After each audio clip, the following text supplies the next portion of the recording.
Unit 3, Recording 1. China's Grand Canal, which connects the cities of Beijing and Hangzhou, is 1,700 kilometers long. It's the longest artificial waterway in the world and an important shipping route through the years.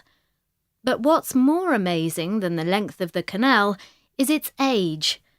Work on the project began in the 5th century BC, more than 2,500 years ago. There was never a plan or budget for the whole project. A series of Chinese governments built and extended the canal in sections over a period of 1,700 years, finally finishing it in the 1280s. When they were working the hardest on the project, 5 million men and women were involved in the construction, mostly labourers but also engineers.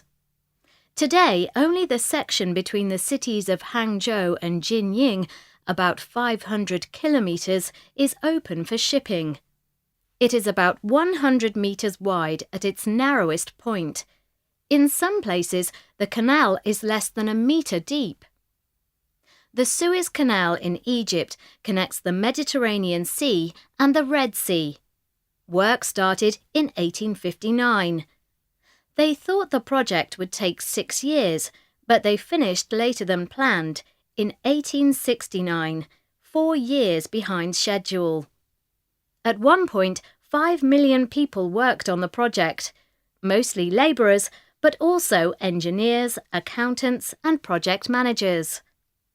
Some sources say that at least 30,000 people were working on the canal at all times during its construction. The project ran 1,900% over budget. The total cost was $100 million.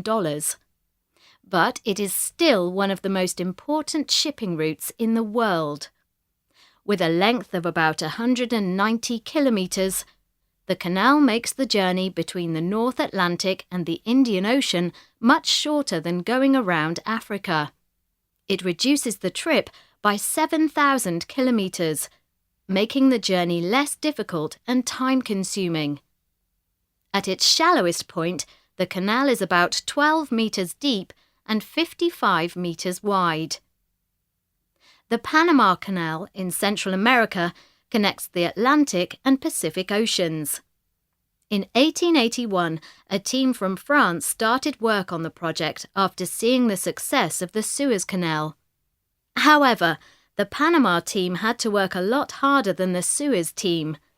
Construction in the jungles of Panama wasn't as straightforward as digging in Egypt's dry, sandy desert. In fact, the digging itself was the least challenging part of the job. Dealing with the heavy rains made work impossible at times. The team missed target after target, soon falling behind schedule. They finally gave up in 1889 when they ran out of money. 15 years later, an American team took over the project. Work on the canal began again in 1904. It took 75,000 workers 10 years to build the 77-kilometre canal, 4 years longer than the original estimate of 6 years.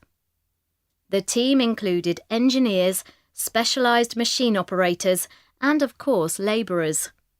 Finally, in August 1914, the first ship passed through the canal. Amazingly, although the canal cost $375 million to build, the project came in $23 million under budget. At its narrowest point, the canal is about 33 metres wide and 12 metres deep.